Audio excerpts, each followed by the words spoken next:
forget tell you to prepare whatever. Mấy cái bánh chưng đem ra ăn liền được không? Hay phải nấu trong nồi? Không phải bánh chưng không có, không phải bánh trung thu á. Rồi đem liền được hả? Tại nó bỏ trong tủ lạnh mà. Rồi ok, một lát đem ra. Bây giờ mới ăn cơm chắc cũng ăn không nổi. Ok được rồi, ok, thank you. Very good. Hả? Yeah, new cameraman. It's very good. You feel better there? Yeah.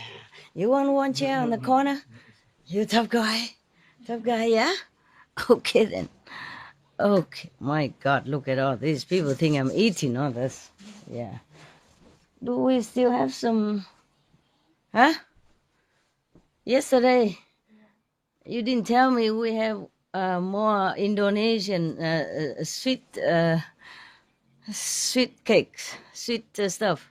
Yeah, and you make me give all my little food here to everybody first, and then you brought the surprise. Today, do you have any more of this before I give? I asked Sophie because about that I don't know. You don't know, yeah. You wait until I give everything, and I had just a little left, and then we have some more. Yeah, it's good like that. But you have to tell me so we don't, so I don't have to give all my precious thing from my little plate, huh? You don't want me to eat anything. That's why, huh? Okay, if we have more, we bring more, okay? But you want to eat now or later? Later, huh? Okay, later. They just ate. They don't want to go to bathroom again. That is the thing. Are you okay? Everything okay, right? Yes. Have a lot of... No problem? No waiting in queue for bathroom, toilet, nothing? No? Okay. Did you eat the grapes? You? Eat it all? Ăn hết hả? Còn có tại sao không ăn hết đi cho rồi đi, để ngồi nó chảy nước miếng mệt. Now you're happy? My God, I'm thinking today. Sometimes I take some special people there, but normally not. No, nobody knew my cave except some Vietnamese, a couple of Vietnamese. No, nobody. You're the first group that do the tourists. No, I'm going to thinking of business right now. Yeah. Why didn't I, from me. everybody want to go see my cave, then we can cash in, Yeah. The $5 ticket is cheap. Yeah, €5. Oh, cheaper, I mean. You are the first group that is that have a tour guide to visit my caves.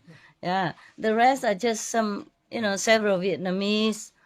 Whoever cook for me, bring in and out stuff, and my dogs, and my dog's assistant, of course. Like that, normally nobody know. Yeah, the whole world, nobody know. I also had the cave similar in Taiwan, but nobody know. I never thought of cashing in with the tourism. I thought nobody would be interested in a cave, I'm a cave woman, you knew already, so I would live in a cave. Yeah. Okay. Because the cave is made into the deep of the mountain, how you say, layer, terraces, yes. And then later on, normally this sun porch outside did not exist. But then the dogs like to be with me also, and the cave is too small. So we extend like that. And then later, this guy come, we make the small for him. Yeah, so the kitchen has to be extra next to it, and so and so. Okay. So I hope you're happy now, yeah? Yes. Nosy people. I gave you all my house and everything already. And you want my dog shake hand with you. You want to see my cave. You want to see my bed. Oh, my God. What else you want to see, huh? Some people look for olive trees, yeah. Grapes, wine, yeah. Yeah. No wonder in Rome, St. Peter's Square, they have nothing. It's truly just an empty square. Yeah. So people don't have to go there and look for olive tree, or look for a cave. Yeah. Even you live in cave, people come visit. Imagine. If it's a Monaco palace or something, I understand. But it's just a cave. And like to look. Good. From now on, I cast. I post a god outside. Everybody 5-year-old before. In India, I visited Jesus' tomb. Supposed to be, no? They cast me, huh? Yeah, I didn't know. I just come in and sit and meditate and pay homage to the master. And then appear from nowhere a woman. I said, oh, I don't understand. She talk in Hindi. I don't understand, of course. And she say, dollar. then I cannot pretend I don't understand. I didn't have dollar, but I have rubies, so I gave some rubies. Otherwise, she kept nagging me. She didn't let me sit and meditate there. And I can just sit for a while, and then she said, okay, chalo, go. Yeah, because if I sit longer, she casts more. Understand? So that's why I told you just have one look at my cave, that's it, because Only €5 for yeah. Because if you keep looking, then it's a double. Yeah, more, I'm thinking you like can make. taximeter, it will run. Yes, of course. I think we can make this business, huh? Yeah, so many people interested in my cave, I can cash in, $5, and then 10 people is €5.50. 100 is €500. That's not bad.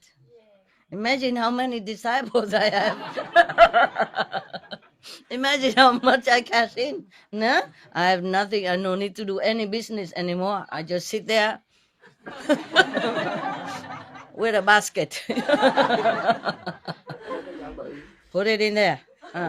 Big one. We got a lot of disciples, They just come one by one, put in $5, have one quick look, and out. If you want to look again, stay in queue, and I put in $5 again. Yeah. That's cheap, no? Most people go into the zoo and all that, or museum, they cost all of $5, right? No? More expensive? Yeah, but let's be fair, my cave has nothing to look. In museum, they offer stuff to look. My cave, what did you see? Describe. Nothing much, right? What is in there? It is very beautiful, very cute, very compact. Beautiful. Cute, compact. Yeah, it is compact. Huh? Yeah, it is very compact. Yeah, of course. I need to have. Just organize, I put boxes and together and then put something on it, and it's a bed. Simple. Wood box. You can put things inside. And then on top you put a mattress and it's a bed. Even in kitchen also, plastic box, it is. Plastic. Oh, yeah. These are organized in boxes. Yes. It's easier to see what's inside. It's not much anyway. You saw it. Very simple. Yeah. But I'm still thinking I must throw out a lot of stuff. Oh. I have to throw out a lot more stuff. Oh, he's smiling now. Now you wanted to see that. He's smiling. 2 teeth out. He wants to pet, but I only no food. No. Today no food. He ate too much yesterday. Too much sweet that today he did not eat even spring roll or sticky roll. So he didn't eat any. He know what it is. There. Yeah. Veggie bone. Yeah. Even just small like that, it takes time to clean and to... No wonder all the yogis, they go and live in just... It's a cave also, but... But they don't need to clean. Yeah, I know. It's a woman cave, that's the problem. Woman, we like to clean and tidy order, But there are still some boxes I should throw out. There's so many things there because sometimes ago, for example, sometimes ago I was very sick, and I some wounded and all that, you know, and operated, so need a lot of, for example, bandages, you know, and sterilizing gauze and all that. And it take up many boxes in there, and I haven't got a chance to. I had, but I'm lazy, tired, for too many things to do, you know. I sit in many hours doing nothing. Understand? Very busy, sitting doing nothing. Yeah. If I don't have to meditate a lot, then I have more time. Yeah. But meditate is very relaxing. Working not. Yeah. Working with humans, mostly not. That's why you're very tired when you come home. Not because of the work, but because of mixing in with a big part of humanity. Different energy, you know, disturbing your magnetic field. So, you have new friend now? Huh? Oh, right. It's in the mountain, sometimes it's easy to make cave, you know, because you just work according to the contour of the mountain, you know. Yeah. Originally, there's a mountain wall, and there live different layers, different level. But some of them, the stones that protect the land falling down, and they make a hole. So I might as well dig a little bit further, and then make a cave out of that. Yeah, very simple. Okay. Yeah, I'm checking out. Talking about Buddhist story. It's good. Just to make excuse to sit here. Yeah. Also, so to remind you of some good conduct. Stories are very good, easy to remember, and can always remind us of good things. These stories, remember. Story is easy to remember. And because the story which is related to some moral conduct, then it's easier to remember than a big sermon that I sit here and talk no end. There was a story I told you already about a priest who talks a lot. Yeah. And then at the end he realized that he did talk a lot, so he apologized. Sorry, I have forgotten my watch at home, so today I talk a little bit long. And one of the congregation say, "There's a calendar behind you." Not just hours, but days pass already. Exaggerating, but it's very cute. There's a calendar behind you. He's so spoiled here, so spoiled. After all of you gone, I wouldn't know how to tell him where what to do. I don't have so many hands to pet him all day.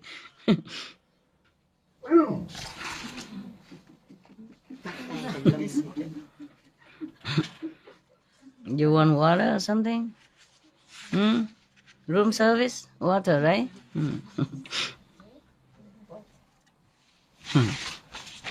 It's funny. I lost one story that I wanted to read to you.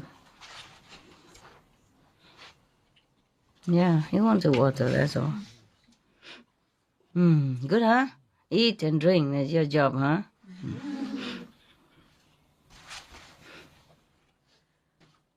Something about food, which is your specialty. So I was I was looking for it.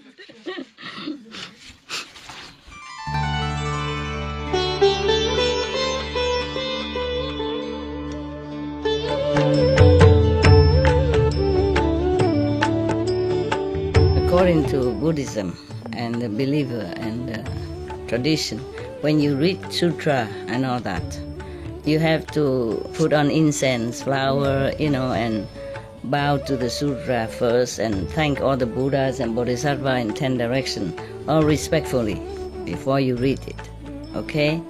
And then you cover the sutra also with silk, or, you know, beautiful cloth, and I just make it more popular. Yeah, more easy, simple. And I apologize to all the Buddha. I say if I done something wrong, according to the tradition, my heart is full of respect. It's just that I cannot always do that. So please, all the sin, whatever I've done wrong, is all on me. At least other people, they hear the names of the Buddha, according to the sutta, they will get benefit. Yes. Okay, probably this one. Okay. The title is called A Certain Monk. This story was given by, this instruction was given by the Buddha while he was in residence as Savatthi, with reference to a certain monk. The mind is very hard to check. That is the summary of this story. In the country of the king of the Kosalans, it appears at the foot of the mountain was a certain thickly settled village named Matika. Something wrong, huh? Now, one day, 60 monks who had received from the Buddha a subject of meditation leading to our hardship came to the village and entered it for alms. These monks, they kind of initiated, you know, and good. What is food, huh? You want some different food? Or just petting? Food? What kind? What kind of food you want?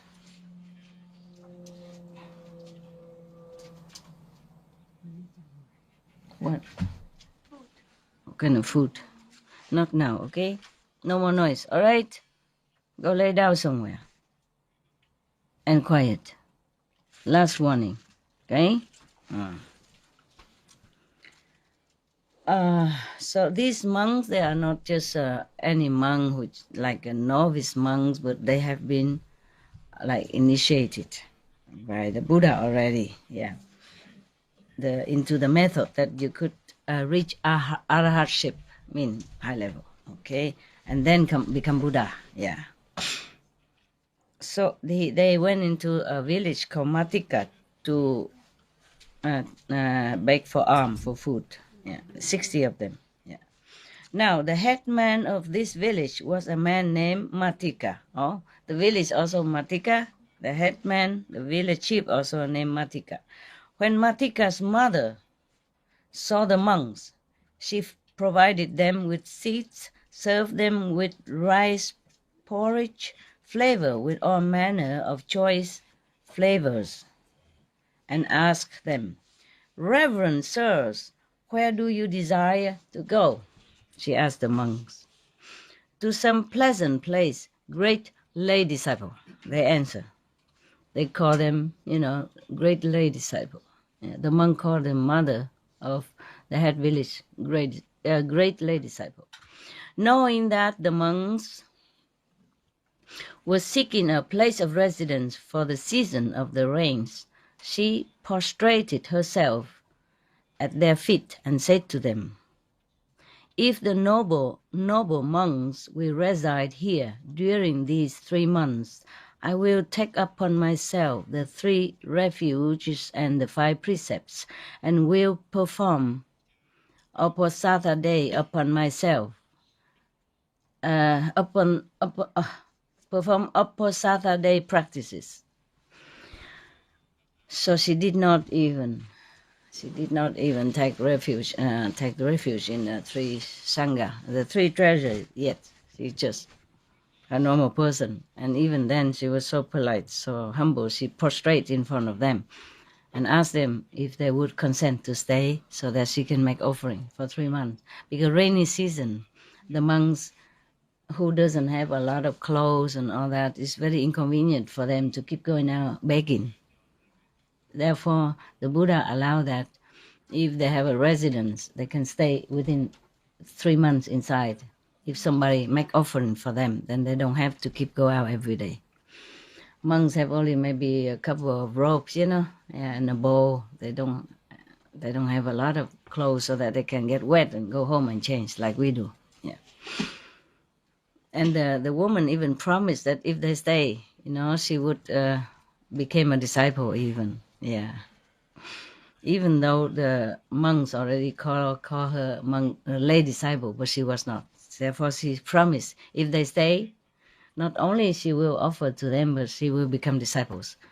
I guess it's to make the monks feel more at ease. Yeah, not just stay in any place, any strangers, but a disciple's house and has offering for 3 months. So the monks consented, thinking to themselves, with her assistance we shall be free from anxiety on account of food and shall be able to effect escape from the round of existence. Matika's mother superintended the building of a monastery to serve as their place of residence, presented to them, and the monks took up their residence there. On a certain day they met together and admonished each other as follows. Not admonished, but discussed, I guess, or reminding each other to be good. Bệnh hả? Sao vậy? Here, have some candy. No, some more. Cần thì hỏi thêm nhà bếp nha. Okay. All right. They said to each other, brothers, brethren, it behooves us not to live the life of heedlessness. For before us stand the 8 great hells with gates wide opened, even as our own houses. Now we have come here, thus having received a subject of meditation from the living Buddha, and the favor of the Buddhas cannot be won by a deceitful person, even though he walk in their very footsteps. Only by doing the will of the Buddhas can their favor be won. Therefore be heedful. 2 monks may neither stand nor sit in any one place. In the evening we shall meet together to wait upon the elder, and early in the morning we shall meet together when it is time to go the rounds for alms. At other times 2 of us must never be together. If, however, a monk is taken sick, let him come to the monastery court and strike the block. At the signal given by a stroke on the block, we will come together and provide remedy for him. Having made this agreement, they enter upon residence. I wonder why is that? No 2 monks should stay in the same place. Maybe talking too much. Yeah. It's unavoidable that when you see somebody, you talk. But if you see nobody, then you cannot talk, right? Yeah. That's why living alone also has advantage. You can talk to yourself. And nobody ever talk back at you. Nah? You can talk back at yourself, but that's fun. Nah? No conflicts.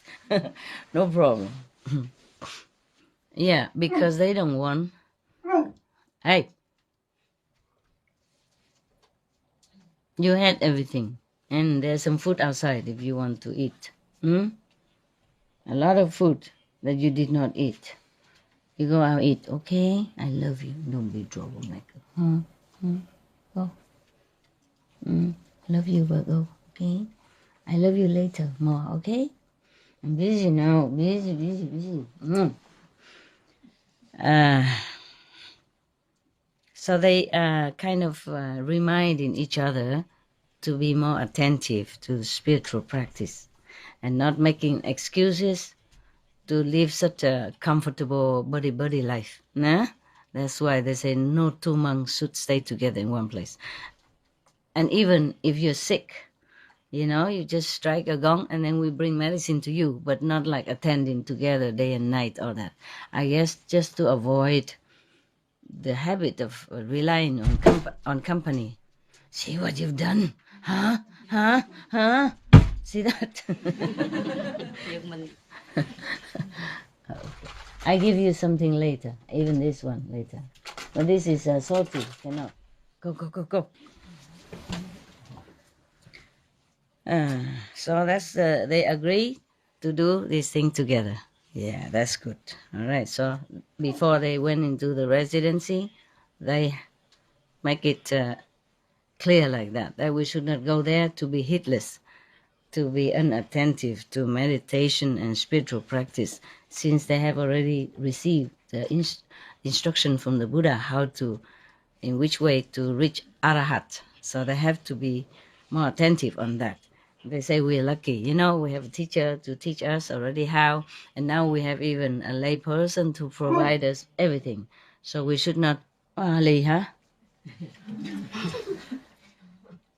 I told you to go out. Okay, then stay there and be quiet. He complained that he didn't want to go in. So he went out, but he stayed there and complained. So now he come inside, I want to go in, like I want to stay like that. Yeah. But he likes it that I go home.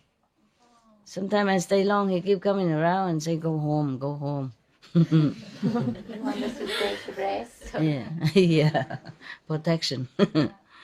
I can't, I have to work. And whenever I tell him, okay, let's go work now, he immediately go.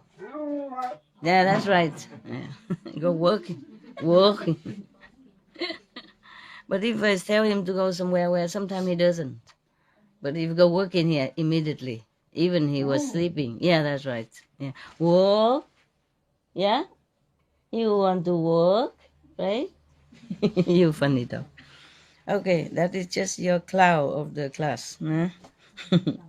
He providing some fun. Yeah.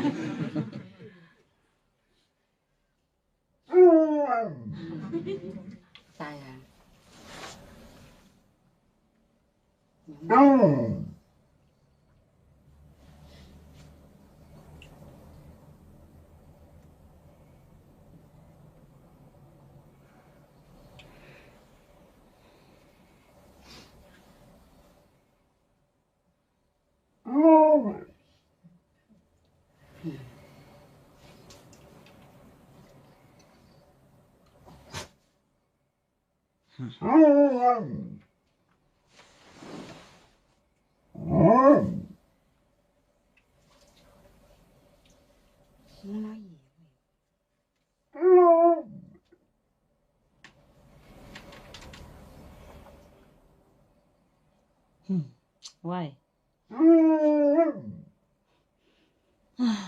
Man.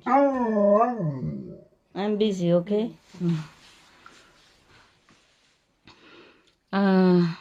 Maybe later, huh? Stop it, okay?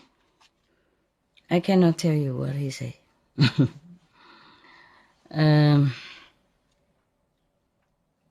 Because they say to each other that suppose we are heedless, we don't take care of the spiritual practice. There are 8 hells waiting for us with gate wide open. They just scare each other, you know, like remind each other that hells are not far. If we don't practice, we probably go down there. 8 even, 8 of them open, yeah.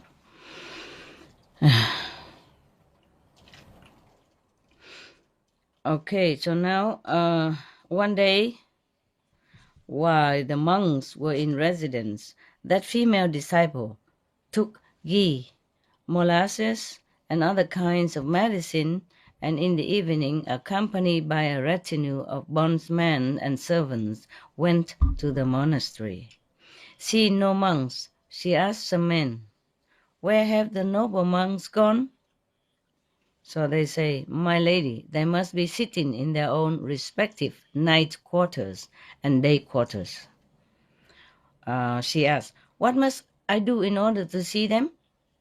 The man who knew about the agreement made by the order of monks said to her, "If you strike the block, my lady," they will assemble, a gong or a block of wood to indicate that somebody wants to see them.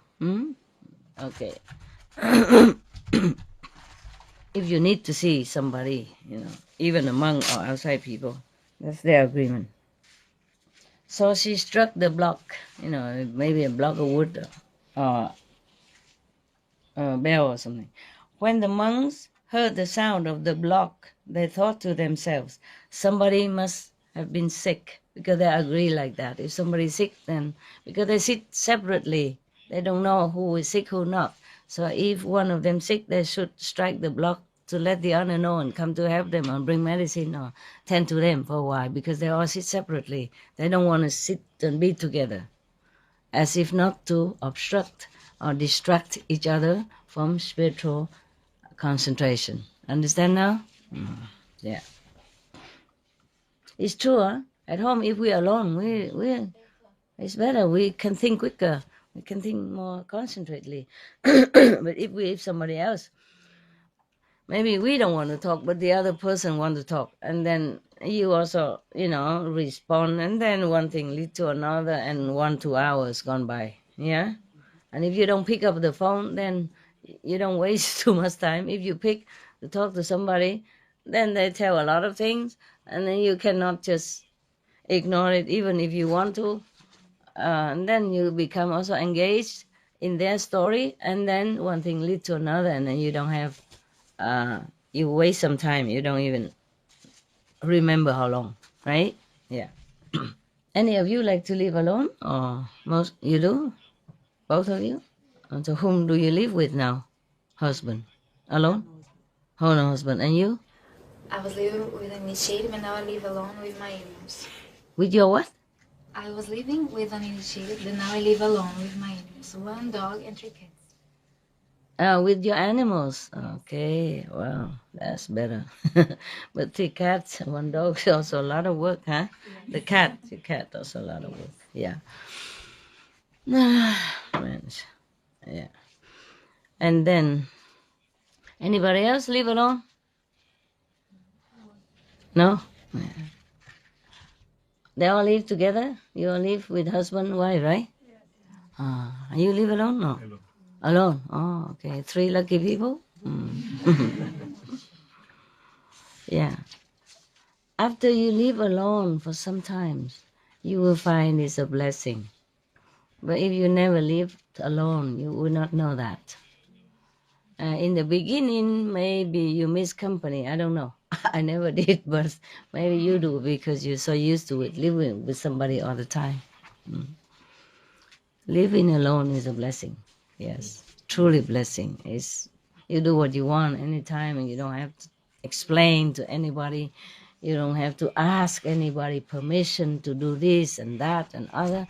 Even husband and wife, children and parents, sometimes you have to, even some parents have to ask their children permission to go for group meditation. Yeah, or friends. Sometimes friends try to obstruct you for group meditation or to follow some master CHINGHAI somewhere, Yeah. And then sometimes you dream of having a relationship, romantic, and have somebody to talk to. This is also nice. It's also nice. But then you always have to consider another person, Like if you want to go to see a movie, you have to consider if your husband like that movies or not, or if your wife like that theater piece or not. Yeah. Because women like emotional film, mostly. Men like action, Superman, Batman, things like that. Yeah. A woman like the Gone with the Wind or In Love Forever, things like this, stuff like that. Yeah. And sometimes the husband has to go with the woman to a very emotional, romantic film and watch her, not just watch the film, but watch her crying her head out next to you and wonder why she cried. Because to him, it's just a film. He's more emotionally in check, stable, and not easily influenced by the movies. But the woman cry and cry all the way with the character inside.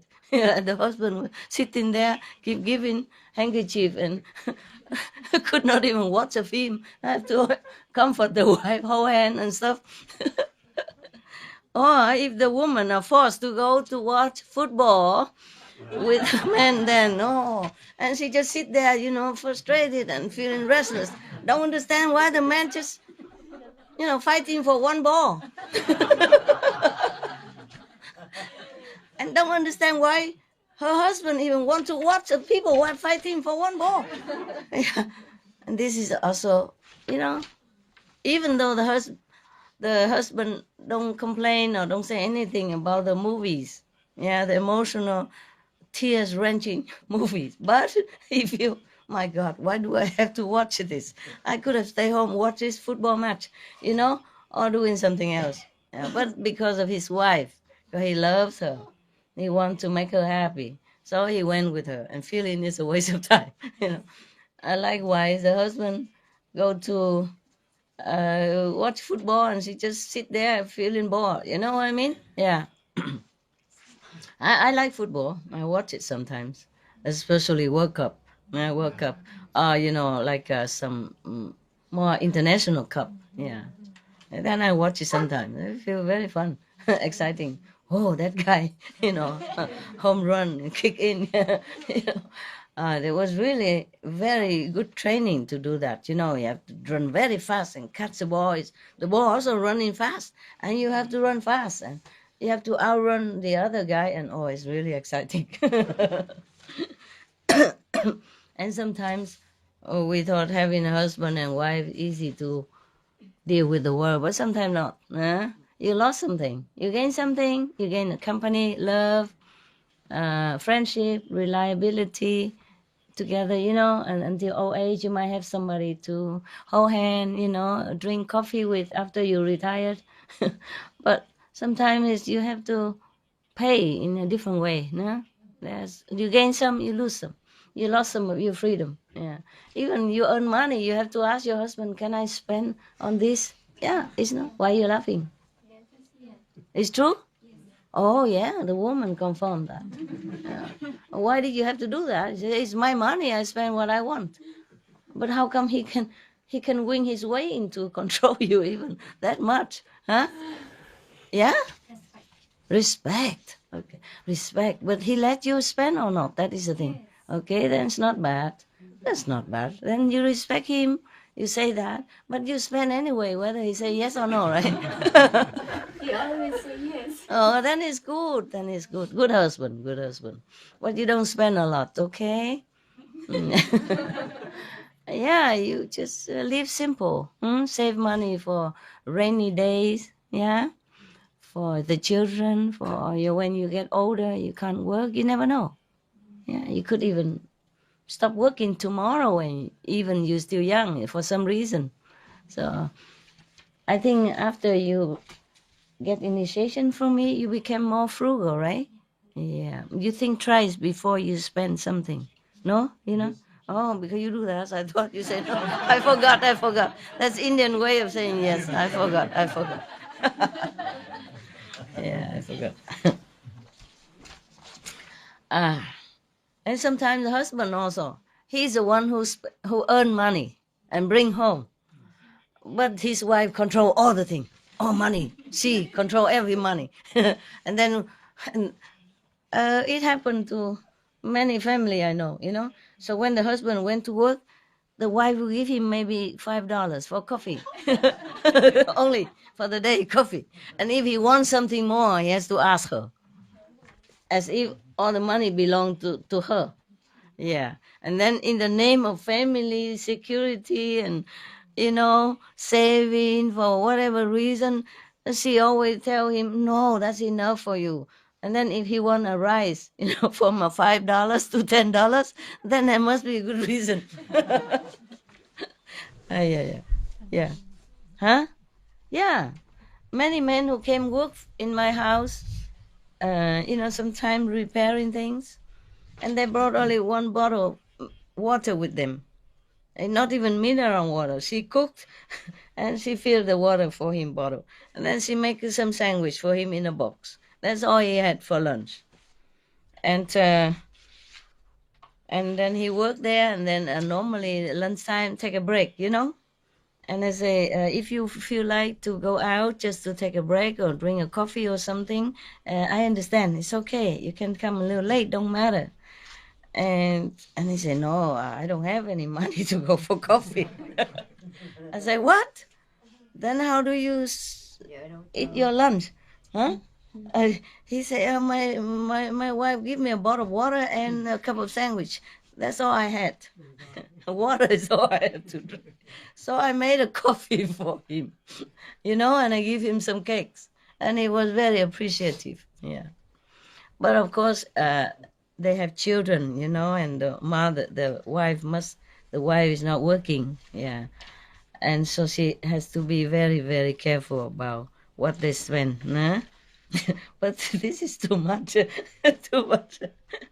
You married for happiness, and then after marriage you work like, sorry, like what, you know, like what, okay, and earn all the money, but you cannot even spend for one cup of coffee for lunch. Yeah, it's nice to have a wife and children and all that, but to this extent, is it really worth it? And even that, not enough money. At night, he has to work a couple of hours for some nightclub. Yeah, for more money at home, because they have children. And children don't just go to normal school, go to, you know, college and all that, and costs a lot of money. And because the college is not near home, they have to rent an apartment or college campus kind of a little bench in there. Yeah, it also costs a lot of money. Yeah, and so the parents have to tie up their belt like that. My God, it feels terrible. It feels terrible. And then one day, another man worked in my house. Not this house. Yeah. Because I live some other country, I live alone with dogs and a couple of, sometimes one dog caretaker, sometimes two. And I always have to hire people outside to come in and work to repair things, you know? Yeah. The house is always something to repair. And then one day, the one of the men, he used to work there for me before, and he was a very nice guy. He's English. It wasn't in England, but he's English person. And he repaired something, and then he told me that the other thing he cannot repair because he doesn't have tools to do that. But he will ask some of his friends, you know, to repair for me. And then he also, I said, but you also come, because otherwise I have to explain to him all over again. Why don't you work together with him? And then he said, okay, then I come also, but that will cost you more, no? I said, doesn't matter, it's okay, not much. You know, a daytime, they charge you only 60 euros, you know, something like that, yeah? One day, yeah? And sometimes less because of just a couple of hours, yeah? I said, don't matter, it's okay, it's okay. And then I asked him, why don't you have your tools? You used to do that before. How come you don't have tools now? He said, they stole it from me. Yeah. And he said, how come? I said, no. He said, normally I just park the car outside, you know, open truck like that with tools. He come in and out and open the door and take the tools and then work and come out again. And then one day they took everything from him. He said, since many weeks I cannot work properly. I said, I'm very sorry about that. Why don't you buy new tools? He said, oh, it costs a lot of money. I said, how much is a lot? He said, 3,000 euros. 3,000 is not a lot, really, but he couldn't afford it. So I gave him that money in an envelope. I said, here is for you, so go back to work again. So he was like almost in tears. Yeah. Such is the life outside. He's working hard, you know, not like he's lazy or anything. He's really a good boy. He worked very diligently and honestly. And somebody stole his tools like that. and only 3,000, and he couldn't afford to buy new. For the complete tools, 3,000. Handyman, you know, plumber, yeah. The plumber is some little electricity, and he do all the thing. Handyman, yeah. It was very sad. But why do I talk to you about this? Money. Money make the world go round. Okay, this is the trouble with some people. You know, they don't always, they cannot always afford what you think they can. Even tools to work, to live on. Yeah, because a handyman or plumber, they don't always have to work. He work for himself, you see. So only when people call him, then he has work to do. If don't call, no work. Yeah. So someday he earn a lot, and then have to pay for the other day. And of course he has house and wife. And why did I help him? Because he's such a good man. Honest man, he didn't charge more than usual. I always give him extra because I feel he work a lot and one day only 60 euros, not much. So I always give him more, 100 or something like that. I say, keep the change. And he likes it. And whenever I call, no matter what time, he comes. Yeah. Because he thinks I'm also very nice. But why do I help him? Not only that, but he has a mother-in-law with him. Yeah. And his mother-in-law is very sick. So he and her, and because I also asked him, your wife working or not? He said, no, she has to stay home and take care of my mother-in-law because she's very sick. So we brought her from England here so we can take care of her every day. Otherwise, over there, nobody does. So I was very touched. You see, the man who's so good like that, take care of mother-in-law. You see, not even his mother. So he said, wow, my God, you are so kind. He called my name Love. I don't tell him the name ever because we come in and he work outside. I just come in and say, here you are. I never asked his name. He never asked my name. So he called me Love. He talked to my assistant and say, that lady, Love, is she home? Something like that, and tell Lady Love, I thank her so much. Thing like that. Because sometimes I ask my helper to bring cakes out or coffee. I don't bring. So I say, tell Love, I thank her very much. He's so cute. he give me that name, so I like it. And he seemed very, very, very good person, Yeah, a man who don't complain about mother-in-law, stay in the house. Nobody like a mother-in-law to stay in your house. Mostly no, to begin with, right? Not everybody. Mostly people don't like, intrude in their privacy, demanding or bossy or all kind of thing. Two different generation, big gap. So, but he took care of mother-in-law with so willingly like that. He talked about him as if with love, you know what I mean? As if he's his own mother. Yeah. That's why I liked him, as I helped him. Yeah. And but nobody else come and complain like that. Otherwise, all the many workers come to my house and all losing tools, and I'd be in trouble. Because I don't always have a lot of cash in my house. I have some, but not a lot, not all the time. And I don't want to give him check. Yeah, if you're working all by yourself, or if I'm working here, for example, that I'm more protected. Like I will not have to know much about the suffering outside. Yeah.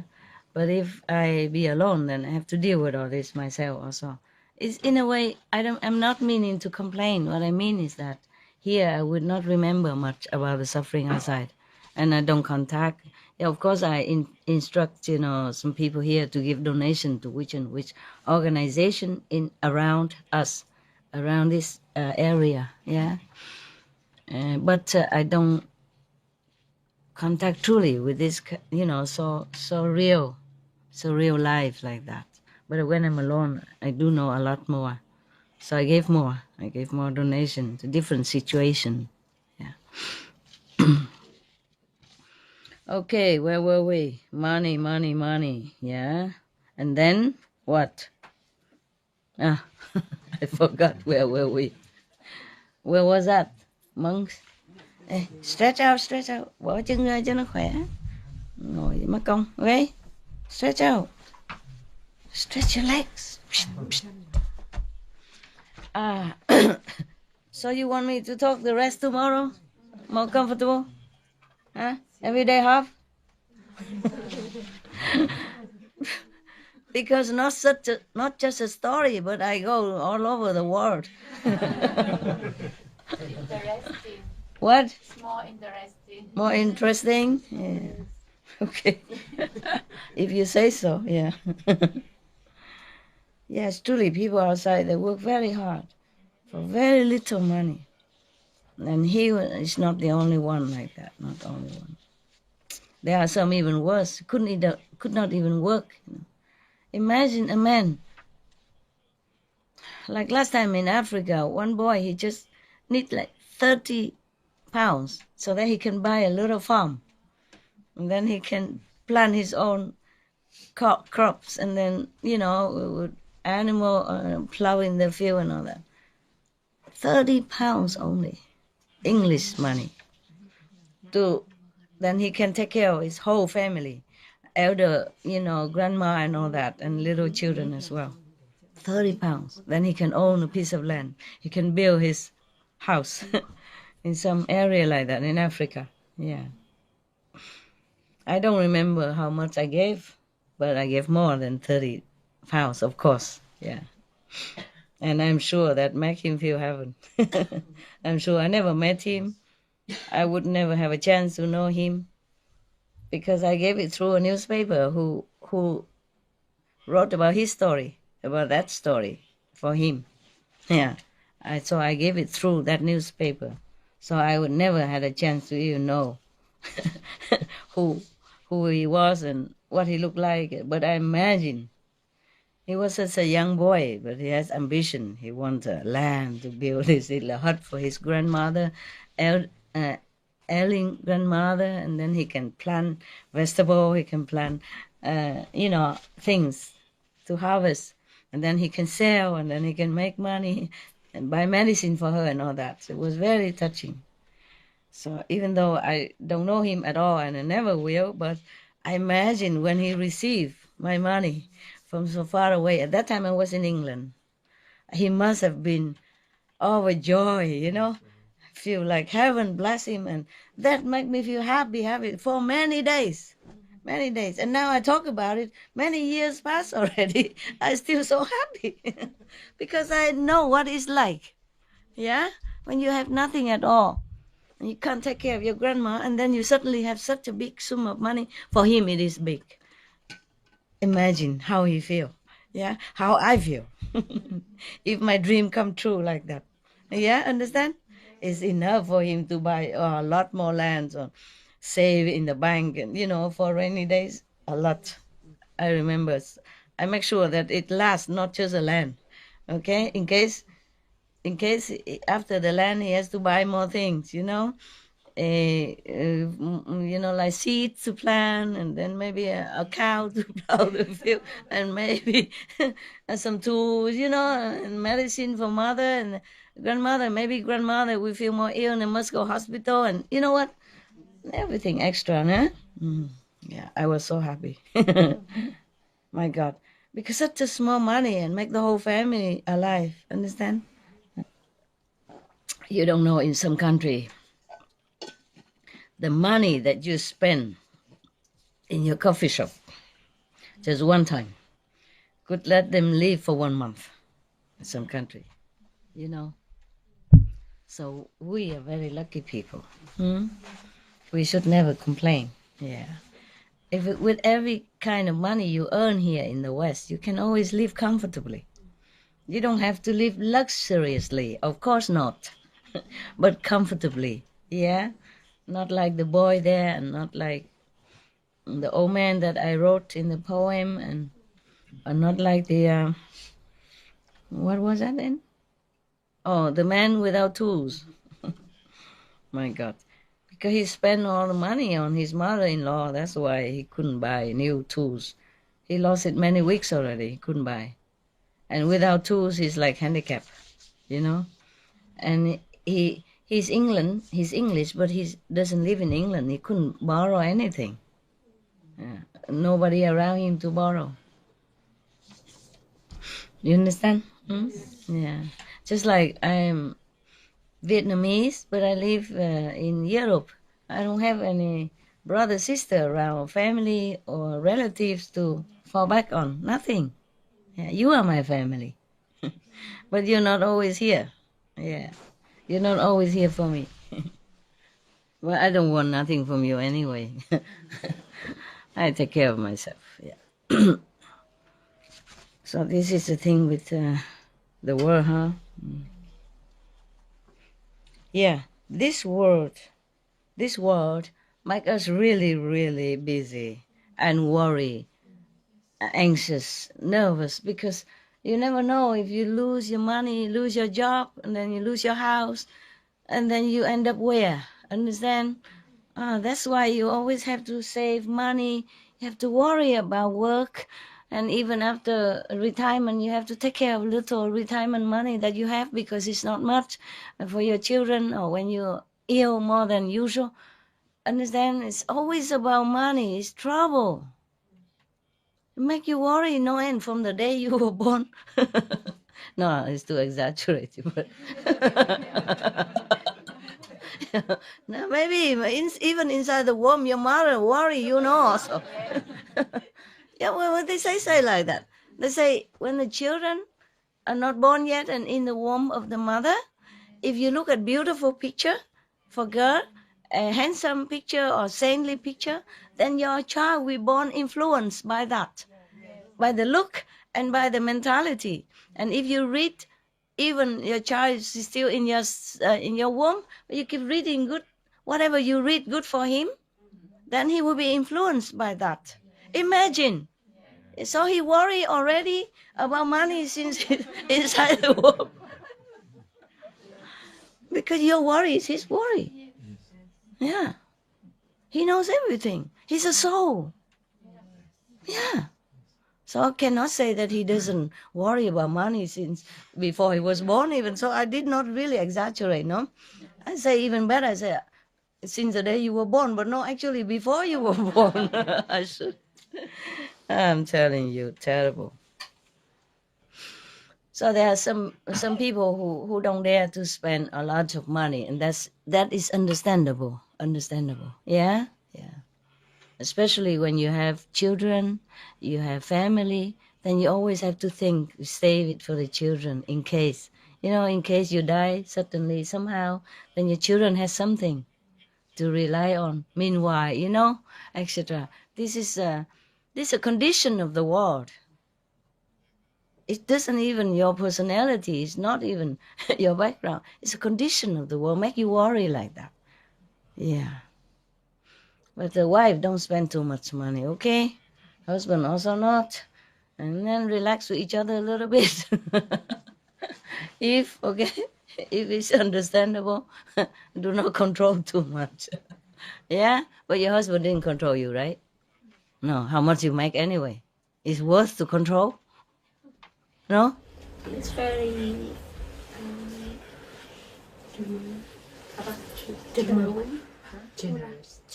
Generous, yeah. No, but you earn your own money. Why is he generous? With your money, he's generous. Is that correct? he has more money than mine. And you? Oh, okay. So he let you spend your money. Yeah, That's generous, right? Okay, thank you very much. Yeah, this is funny. She's even grateful for that he let her spend her earn money. Oh my, funny.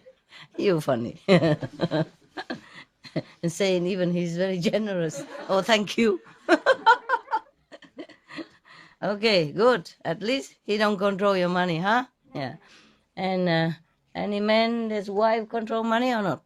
Your wife control your money? Hmm? No? What? Are you sure? Are you sure? Okay, are you sure? And you, how about you? No, I control. You control the money. Typical. And how about you guys? Wife control money or you control? I control. You control. You think you control.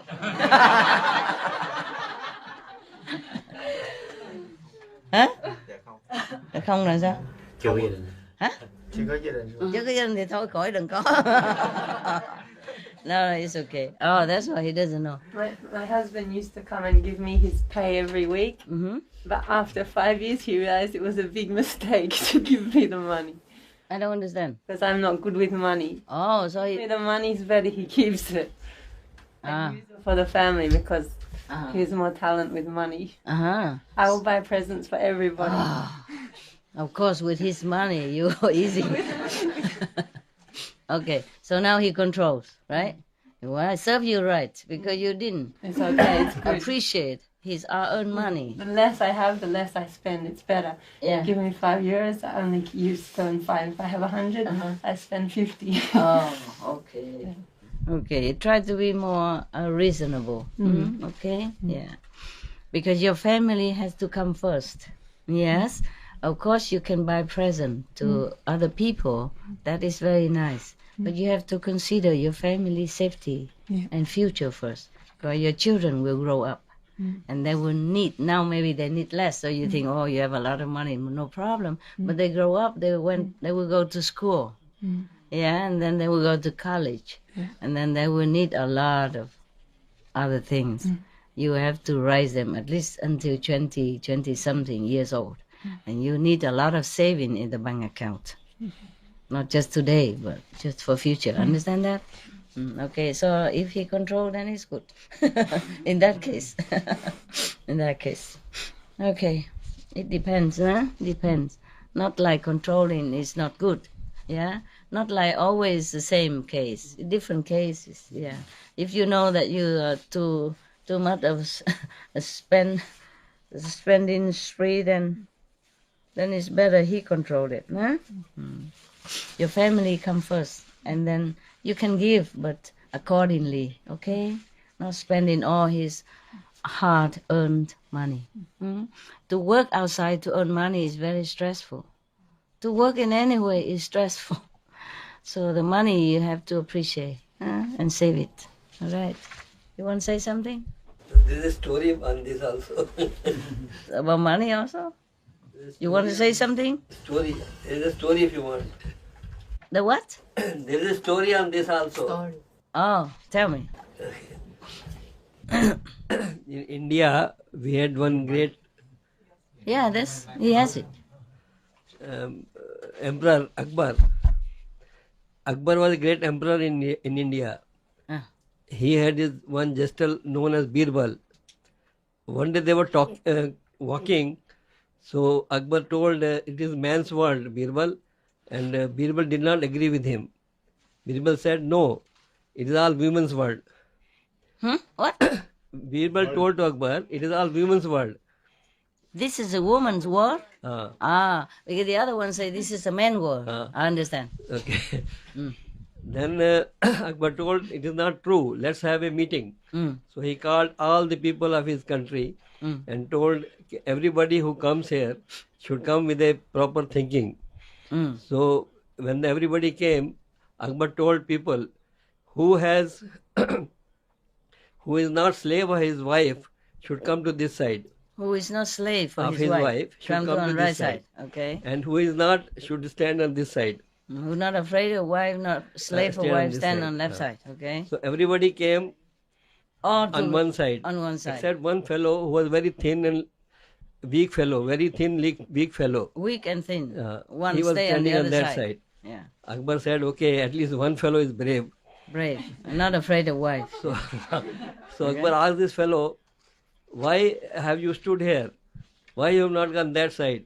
The man said, when I came from my house, my wife told me, don't go that side where everybody goes. Don't go where everybody goes.